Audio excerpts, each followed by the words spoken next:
Vamos a abrir nuestras Biblias en Lucas capítulo 5, versículos del 27 al 32. Lucas capítulo 5, versículos del 27 al 32. Y el título del sermón de hoy es responder la pregunta: ¿por quién vino Cristo? ¿Por quién vino Jesucristo?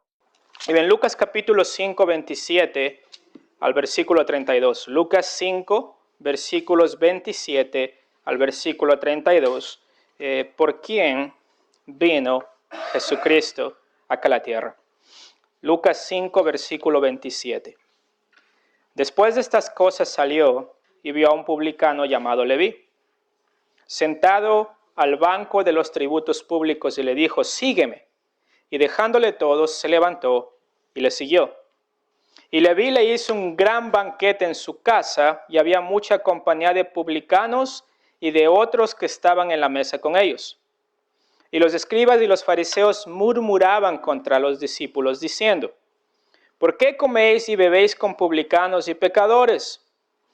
Respondiendo Jesús les dijo: los que están sanos no tienen necesidad de médico, sino los enfermos. No he venido a llamar a justos, sino a pecadores al arrepentimiento. Vamos a orar. Amado Señor, rogamos esta mañana, Señor amado, que su palabra haga el efecto que está acostumbrado a hacer en nuestra vida. Oramos que su Espíritu Santo utilice esta palabra para transformar nuestra vida. Rogamos que su palabra, Señor amado, esta mañana pueda hacernos más como Cristo. Señor, y si hay alguien esta mañana acá que no le conoce como Señor y Salvador, rogamos que su Espíritu Santo haga una obra de salvación en el corazón de esta persona. Que este hombre o mujer que está acá presente, Señor amado, pueda esta mañana reconocer su condición de pecador. Reconocer la inutilidad, Señor amado, de las obras para salvarse. Reconocer su perdición, de que sin Cristo está condenado al infierno. Y que usted, Señor amado, a través de su palabra, a través de su evangelio, pueda hacer una obra de traer a un muerto espiritualmente a la vida. Por favor, Dios, rogamos que usted haga esa obra en el corazón del que está acá y no le conoce. En nombre de Cristo Jesús. Amén. Amén. Seguramente escucharon la frase ustedes alguna vez en su vida: yo no voy a la iglesia porque la iglesia está llena de hipócritas. Yo creo que muchas veces nos encontramos con esa frase, sea con alguien que invitamos a la iglesia, o tal vez nosotros en el pasado pensábamos de esa manera. O sea, yo no asisto a la iglesia porque la iglesia está llena de mentirosos, llena de hipócritas, llena de personas que son pecadoras. Aunque la gente lo menciona normalmente por experiencias pasadas, o tal vez conocieron a alguien que se hacía llamar creyente, pero que sus acciones no demostraban realmente que era un creyente, que era alguien convertido, que era alguien que realmente ha sido redimido por la sangre de Cristo Jesús. Pero debemos entender que la iglesia, en su sentido más estricto, es un hospital para pecadores. En la iglesia hay hipócritas. En la iglesia hay mentirosos.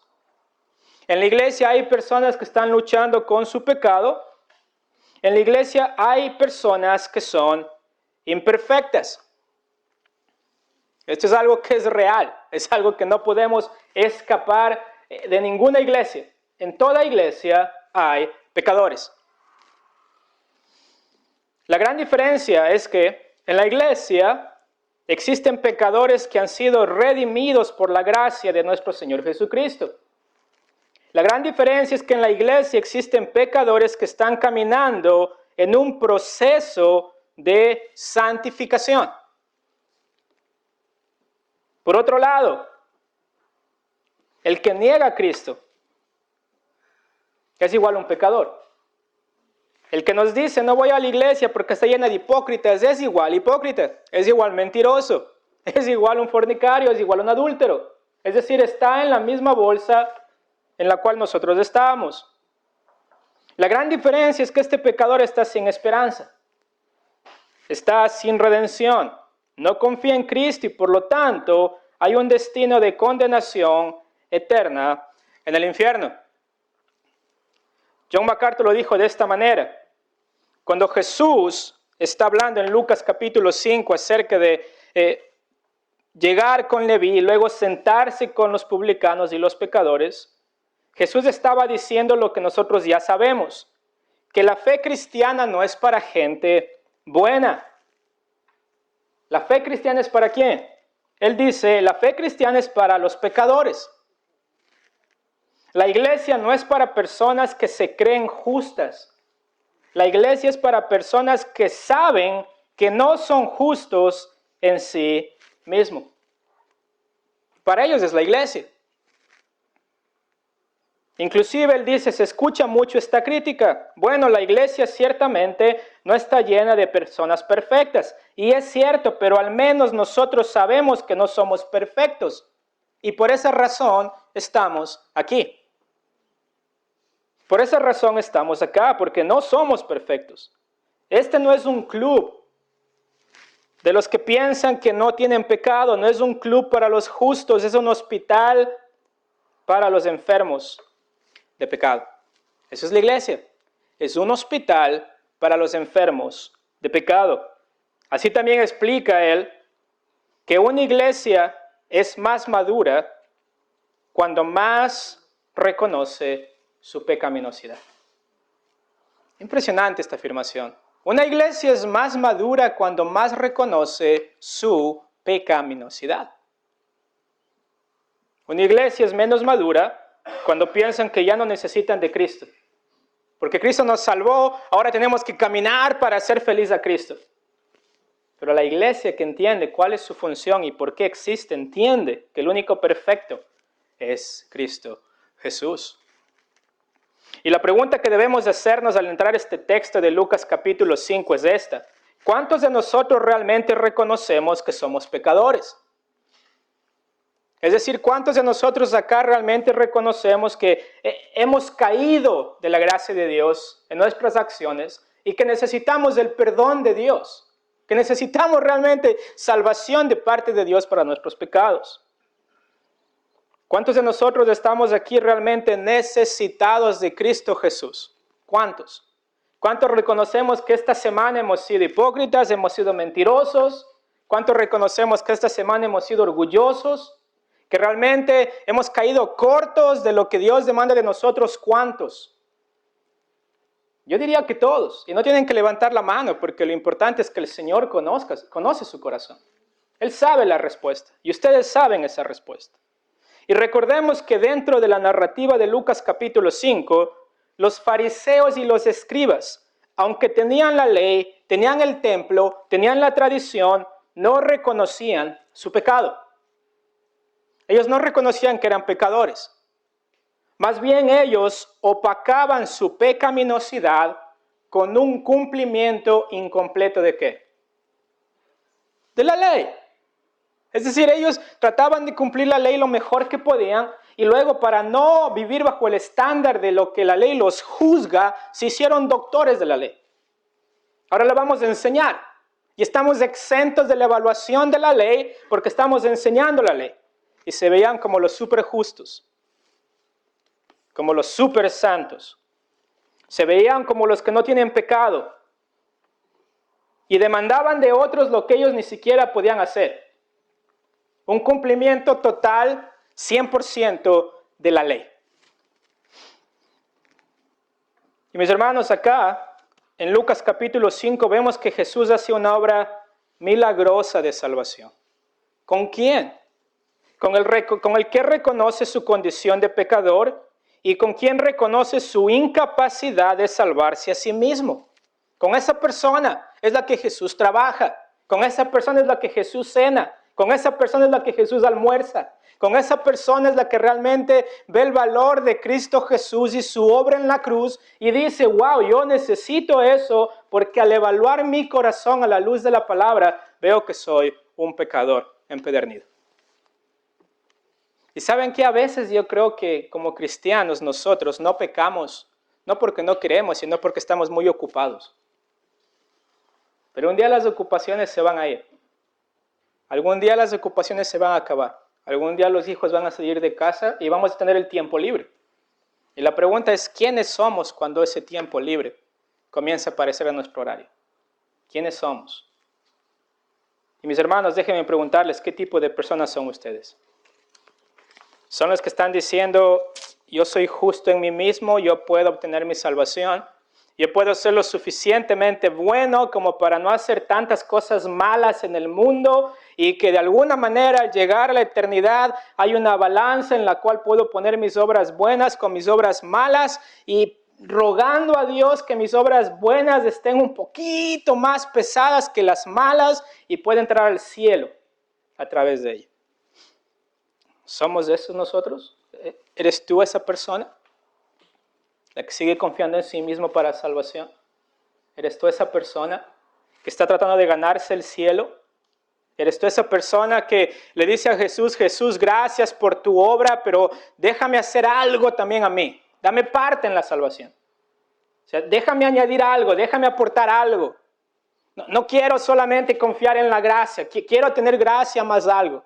Y mis hermanos, Lucas 5 nos demuestra a través de tres descripciones, ¿ok? A través del texto, tres descripciones que nos indican el propósito por el cual Jesús vino.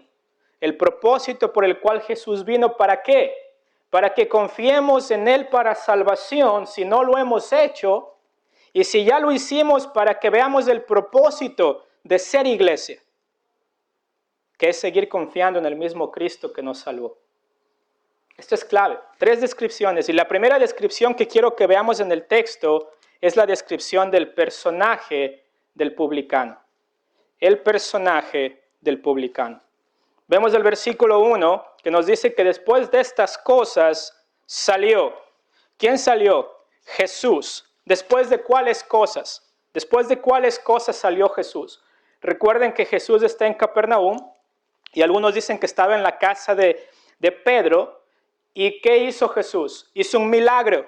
Hizo un milagro de levantar un paralítico para demostrar que Él es Dios y que Él tiene la autoridad y la potestad para perdonar los pecados del que viene con un corazón arrepentido delante de Él. Y nos dice Lucas que después de estas cosas, después de haberles dicho a los fariseos y a los escribas que Él tiene el poder para perdonar pecados, y lo demuestra a través de levantar a este hombre de su lecho que estaba acostado, nos dice que Él sale y ve a un publicano. Ve a un publicano llamado Leví. Y esta parte es muy interesante. ¿Por qué? Porque la palabra publicano para los judíos del primer siglo tenía una connotación muy negativa. Debemos entender que los impuestos en el Imperio Romano, al igual que los impuestos en nuestros tiempos ahora, es un asunto muy complejo. Existían diferentes rangos de recaudadores y diferentes impuestos a cobrar. O sea, estos hombres eran como garrapatas. Se agarraban del pueblo y los succionaban hasta que no quedaba nada en ellos. El sistema de recaudación de impuestos en este tiempo se conocía como explotación de impuestos. Como la explotación de impuestos. Los gobernantes de las ciudades alquilaban, escuchen esto, los gobernantes de las ciudades alquilaban el derecho a recaudar impuestos a un individuo, a un grupo. Es decir, ellos pagaban por adelantado al gobierno romano para luego decirle al gobierno romano, yo te pago esto, ahora déjame a mí tomar control de esta región y yo les voy a cobrar lo que te pagué a ti. Pero les voy a cobrar ¿con qué? Con intereses. ¿Ok? ¿Por qué? Porque yo tengo que hacer dinero. Yo tengo que hacer dinero. Entonces el recaudador de impuestos no solo tenía que recaudar el impuesto que Roma pedía, sino también que tenía que añadir un recargo para cubrir su inversión, un cargo adicional sobre el cual él tenía el control total. Entonces estos eran los publicanos, ¿ok? Pero la palabra que utiliza acá en Mateo para hablar de Leví o de Mateo, como nos va a decir Mateo capítulo 9, es la persona que trabaja para el publicano. ¿Okay? Es decir, él es el empleado del publicano. ¿Por qué es importante esto? Porque la gente normalmente no veía al publicano jefe, si podemos llamarlo, sino que la gente odiaba al empleado del empleado. Y en este caso Leví era el empleado del empleado. Estaba Roma, estaba el publicano y acá está Mateo, Leví. Era el más odiado. Su presencia era repugnante para los judíos del primer siglo. Nos dice la historia que ellos reaccionaban, el judaísmo del primer siglo reaccionaba con desdén hacia aquellos que tenían esta vocación.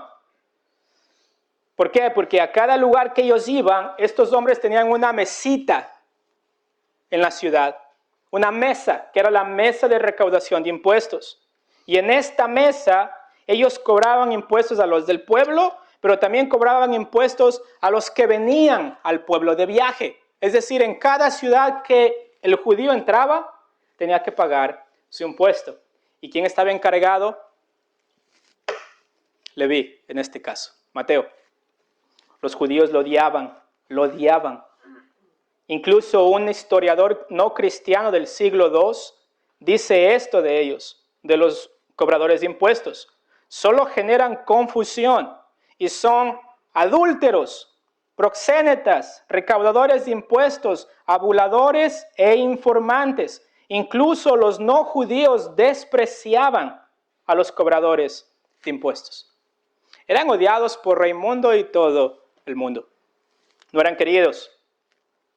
Inclusive los judíos excomulgaban a los recaudadores de impuestos porque eran vistos como ladrones. Eran ladrones. No tenían una buena reputación dentro del pueblo judío.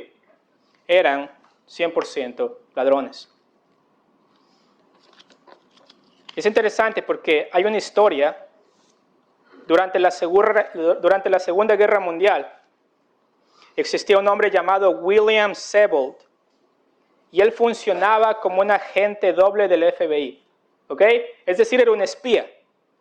Era un espía.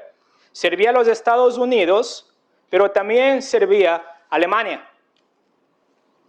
Pero el corazón de él estaba con Estados Unidos. Entonces él traía los espías alemanes que vivían en Estados Unidos, los cuales hacían un trabajo de espionaje en Estados Unidos, se hicieron ciudadanos norteamericanos, ¿okay? Sacaron su ciudadanía durante la Segunda Guerra Mundial para espiar y mandar información a Alemania para poder ganar la guerra.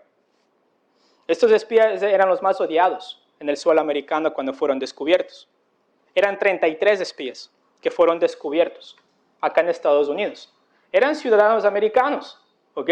Vivieron acá la mayoría de su vida, pero su propósito era ¿cuál? Dar información a Alemania para que Alemania pudiera ganar la Segunda Guerra Mundial. Cuando los descubrieron acá, gracias a este señor William Sebold, los 33 recibieron años de prisión, unos más que otros, pero era interesante porque los 33 espías estaban envueltos en la vida de la ciudad. Eran gerentes de empresas, trabajaban con sindicatos, o sea, se mezclaron tan bien que era muy difícil saber que eran espías. Ahora podrán darse cuenta que cuando fueron descubiertos fueron las personas más odiadas alrededor. Así eran los cobradores de impuestos. Eran reconocidos como espías del gobierno romano. Eran personas que, aunque eran judías, estaban en esa posición para espiar al pueblo judío y decirle a los romanos todo lo que los judíos estaban haciendo. Y los explotaban. Y les sacaban más de lo que debían. O sea, era la escoria de la sociedad. Eran la escoria de la sociedad, eran los más odiados. Y ese es el personaje que Jesús llama. Es impresionante esta parte. Esta es la primera descripción, un publicano, un hombre odiado por la sociedad, un hombre odiado por el establecimiento religioso, un hombre que su presencia era repugnante para toda persona que entraba y salía de la ciudad. Si podemos pensar un poco, era muy parecido al leproso. La única diferencia era que el cobrador de impuestos podía estar en la ciudad, pero era repugnante la presencia de él. Era visto como una enfermedad. Y de esa manera, vistos como espías del gobierno romano que estaban contra el pueblo judío, no tenían la confianza de nadie, nadie quería verlos, no los querían ver ni siquiera en un cuadro pintado en la pared, pero la segunda descripción es que Jesús llama a este publicano. Miren el versículo 27. Dice que después de estas cosas salió y vio a un publicano llamado Leví. Y esta parte es muy importante porque en el llamado de Jesús al publicano no es una coincidencia. No es como que Jesús pasa y se golpea con Mateo y dice, uy, ni siquiera te vi acá. Sino que Jesús en su omnisciencia, Jesús en el hecho que todo lo sabe, Él mira con atención a un publicano. Cuando en el texto dice que Él vio a un publicano llamado Leví, indica que Jesús conscientemente lo está señalando.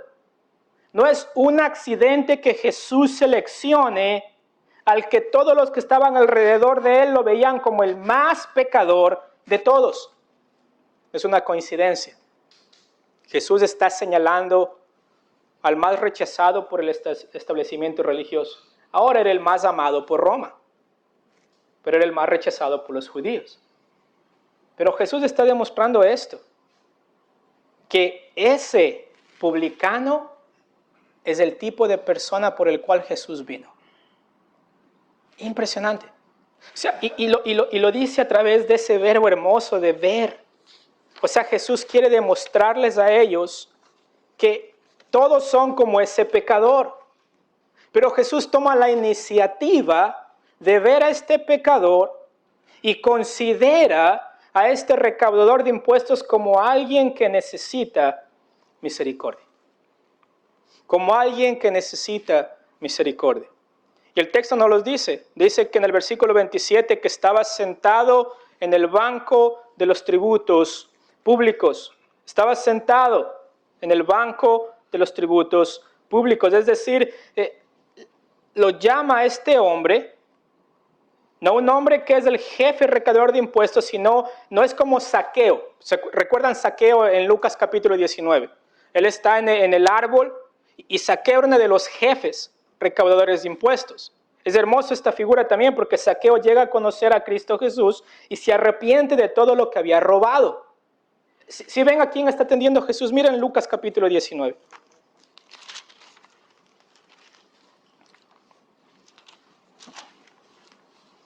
Miren lo que dice acá. Dice en Lucas capítulo 19 que habiendo entrado Jesús en Jericó, iba pasando por la ciudad. Y sucedió que un varón llamado Zaqueo, que era ¿qué? Jefe de los publicanos. Es decir, este es el jefe. Mateo no es el jefe, es el empleado del jefe. Pero dice que él era el jefe de los publicanos y rico. Y procuraba ver quién era Jesús. Pero no podía a causa de la multitud, pues era pequeño de estatura. Y voy a añadir como yo. Y corriendo delante, subió a un árbol, sicómoro, para verle, porque había de pasar por allí. Cuando Jesús llegó a aquel lugar, mirando hacia arriba, le vio y dijo que, Zaqueo, date prisa, desciende, porque hoy es necesario que pose yo en tu casa. Está llamando al pecador. Está llamando a esta persona que está en el árbol, pero recuerden, o sea, Zaqueo es el encargado de personas que están cobrando los impuestos en la ciudad, en Jericó.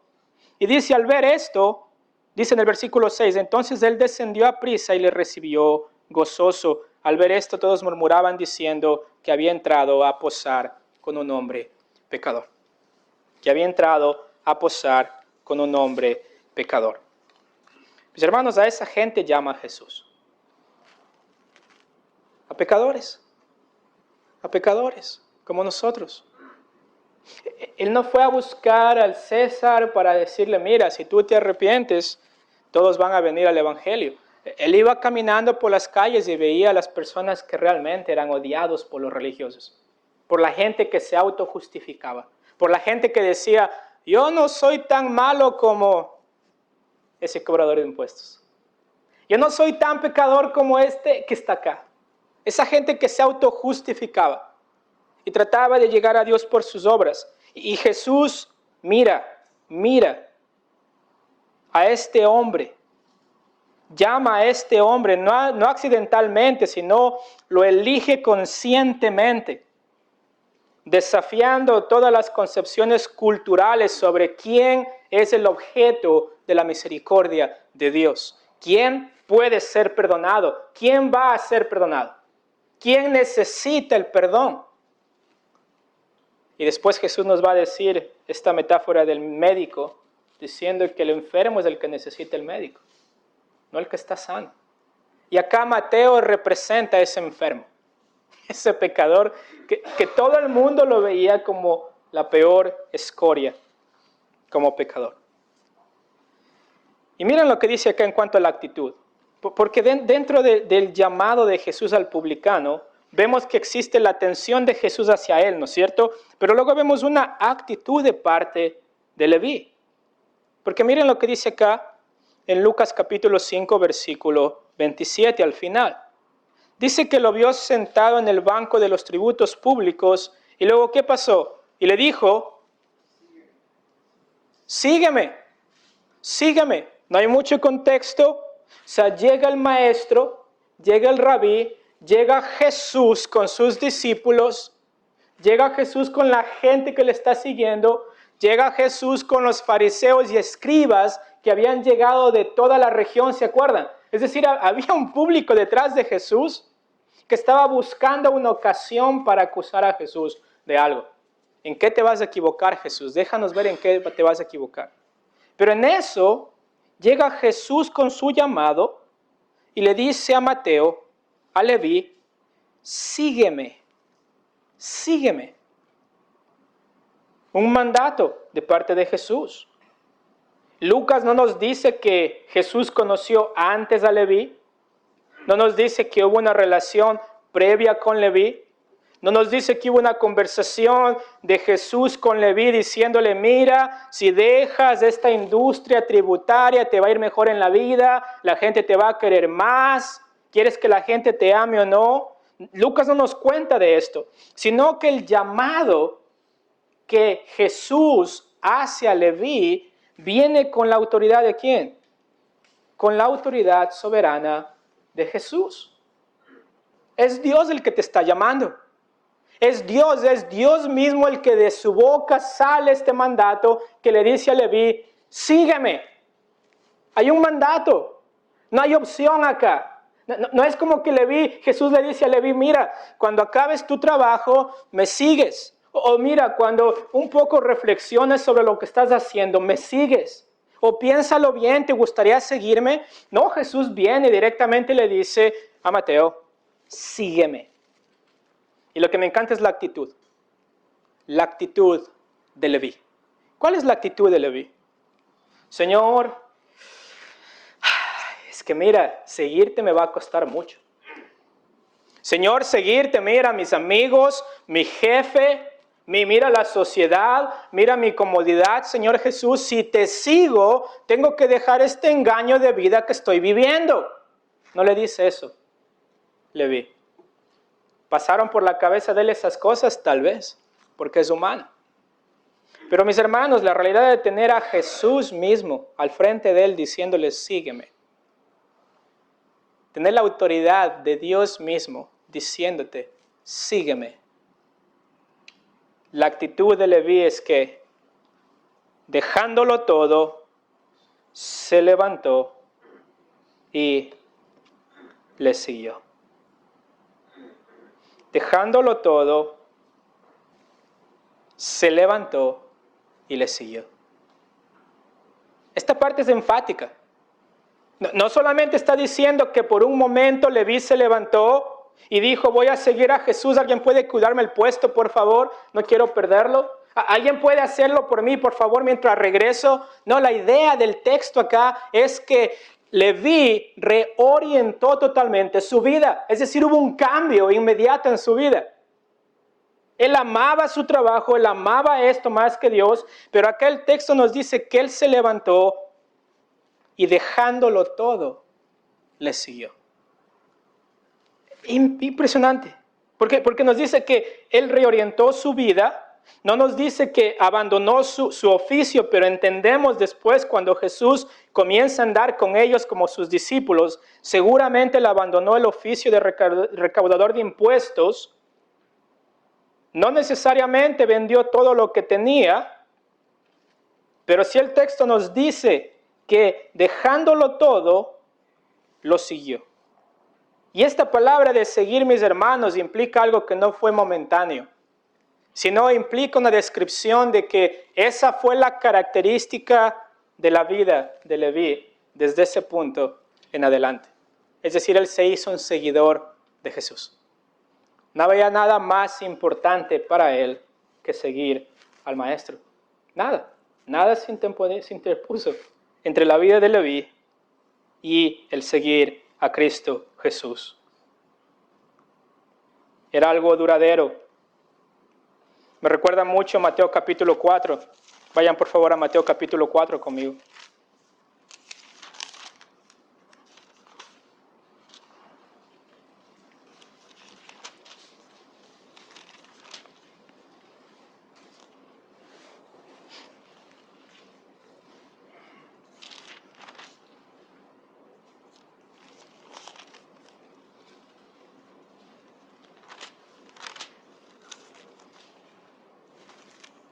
Perdón, estoy buscando, no está en Mateo capítulo 4. Pero en un momento, por favor. ¿Recuerdan cuando Pedro y Andrés están con su padre? ¿Ok? Están pescando. Y pasa Jesús y les dice ¿qué? Sígueme. Sí, perdón. Es Mateo 4, ¿no es cierto? Sí, perdón. Mateo capítulo 4. Acompáñame a Mateo 4, por favor. Si ya están ahí. Acá está. Perdón, yo estaba en Marcos. Razón. Entonces nos dice que en el versículo 17, que cuando Jesús comienza su ministerio, dice que desde entonces comenzó Jesús a predicar y a decir, arrepentíos porque el reino de los cielos se ha acercado. Versículo 18. Andando Jesús junto al mar de Galilea, vio a dos hermanos, Simón llamado Pedro y Andrés su hermano, que echaban la red en el mar. ¿Por qué eran qué? Pescadores, esa era su profesión. No había nada malo con su profesión. Así se ganaban la vida. Y dice acá, y les dijo, venid en pos de mí y os haré pescadores de hombres. Ellos entonces, dejando al instante las redes, le siguieron. Pasando de allí había otros dos hermanos, Jacobo, hijo de Zebedeo, y Juan, su hermano, en la barca con Zebedeo, su padre, que remendaban sus redes. Y ellos, dejando al instante la barca y a su padre, ¿qué? Le siguieron. Hay una actitud de sumisión a las palabras del Maestro. Hay una actitud de sumisión a las palabras de Jesús. No hay un pensamiento detrás que trate de decir, pero Jesús, si te sigo de alguna manera voy a perder todo. Señor, si te sigo, si dejo mi vida atrás, Señor. Pero mis hermanos, vemos a través del ejemplo de los discípulos que el seguir a Cristo no es algo momentáneo. Toma una vida entera. Toma una vida entera. El que realmente miraba en Jesús la única respuesta de salvación para sus vidas. Y no solamente de salvación, sino la única respuesta para toda su vida. No lo dejaban ir, se iban con él. Y acá es hermoso esta descripción de, juntamente con Leví, que dejándolo todo se levantó y lo siguió. Luego con los discípulos en Mateo 4, que Jesús les dice, vengan conmigo, síganme, dejan todo y le siguieron. Mis hermanos, ¿qué cosas hay en nuestra vida que no estamos dispuestos a abandonar para seguir a Cristo Jesús? ¿Qué cosas hay en su vida que no están dispuestos a abandonar para seguir a Cristo Jesús? No tienen que dejar sus trabajos, ¿ok? A menos que su trabajo sea una invitación para pecar. No tienen que dejar sus amigos, a menos que sus amigos les estén llevando lejos de Dios. No tienen que dejar las cosas en ese sentido estricto como lo hace Mateo, porque ustedes recuerdan, estamos hablando de la elección de los 12 acá. Hay este elemento especial de los 12 discípulos, los 12 apóstoles siendo escogidos por Jesús. Pero hay un principio muy práctico acá, para nosotros como creyentes. Que hay cosas en nuestra vida que no nos permiten seguir a Jesús continuamente. Hay cosas en nuestra vida que hacen un discipulado intermitente con Jesús. Estoy con Jesús una semana y la siguiente semana ya no estoy con Él. Pero mis hermanos, acá reconocemos que Jesús vino por esas personas, las que son pecadores como nosotros, las que tienen una vida llena de pecado, que solamente las cosas que buscamos muchas veces están bajo nuestros deseos. Pero vemos acá con el ejemplo de Leví que él evidentemente deja atrás las cosas, deja atrás su condición de pecado para seguir a Cristo Jesús. Y eso lo podemos ver también en Mateo capítulo 16. Miren lo que dice Mateo capítulo 16.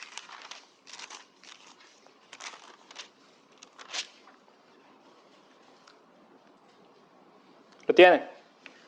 Mateo capítulo 16, versículo 24. Entonces Jesús dijo a sus discípulos: si alguno quiere venir en pos de mí, niéguese a sí mismo y tome su cruz y sígame.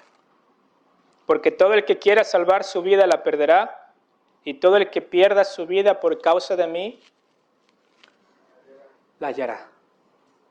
Acá es una cuestión del corazón, ¿entendemos eso? O sea, el saber que el seguir a Cristo demanda sacrificio, el saber que seguir a Cristo no es una cuestión de un día y otro no, el saber que el seguir a Cristo es toda una vida, es toda una vida. No tomamos breaks de seguir a Cristo. Pasemos toda nuestra vida. Y nos llega la tercera descripción en el texto, en Lucas capítulo 5. La tercera descripción, que tiene que ver con la invitación del publicano. Esta parte es importante. La invitación del publicano. Miren lo que dice Lucas capítulo 5, versículo 29. Y Leví le hizo un gran banquete en su casa. ¿A quién? A Jesús. Es interesante. Los fariseos y los escribas, ¿qué hacen con Jesús?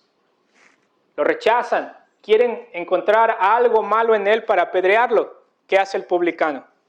Invita a Jesús a su casa. Y no solamente eso, sino que dice que él dice, y había mucha compañía de publicanos y de otros que estaban en la mesa con ellos. Es decir, ahora Leví abre su casa a Jesús y trae ¿qué? Más pecadores para que conozcan a Jesús. Esta parte es importantísima para nosotros entender. Y hablamos de eso también la anterior semana. Hablamos de eso con los 4 amigos que traen al paralítico para que conozca a Jesús. Y ahora vemos a un publicano trayendo más publicanos para que conozcan a Jesús. Porque Jesús vino por esos pecadores. Y acá nos dice que Leví hace un gran banquete y estaban a la mesa con Jesús todos estos pecadores. Y luego nos dice en el versículo 30 que hay una queja. Y nos dice que en esta queja los escribas y los fariseos, ¿qué dice? Murmuraban contra los discípulos diciendo: ¿por qué coméis y bebéis con publicanos y con pecadores? Debemos tener claro algo acá. Primeramente Jesús tiene un amor genuino por los pecadores. Segundo, Jesús no participa en el pecado de los pecadores. Esto es claro, esto es clave. Jesús no está participando en el pecado de los pecadores. Jesús tiene a la mesa a pecadores que están buscando ¿qué? Que los salve, que los perdone. Que los perdone. Y es irónico que en el texto vemos que los grandes pecadores están más cerca de Dios que ¿quién? Que los que se creen justos. Este es irónico en el texto, ya que los pecadores son más conscientes de ¿qué? de su necesidad de la gracia transformadora de Dios. Porque donde abundó el pecado, ¿qué? Sobreabundó la gracia. Y mis hermanos, los recaudadores de impuestos comienzan a llegar a ver a Jesús. Y acá nos dice que los escribas y fariseos comienzan a murmurar. Es como que comienzan a hablar entre ellos al oído. Hey, ¿sí viste lo que está haciendo Jesús? Hey, ¿viste con quién está Jesús? Está con pecadores. ¿Qué no saben que son pecadores? Es un verbo muy gráfico, el murmurar. Es como un murmullo que se está escuchando, pero que ellos piensan que no se escucha.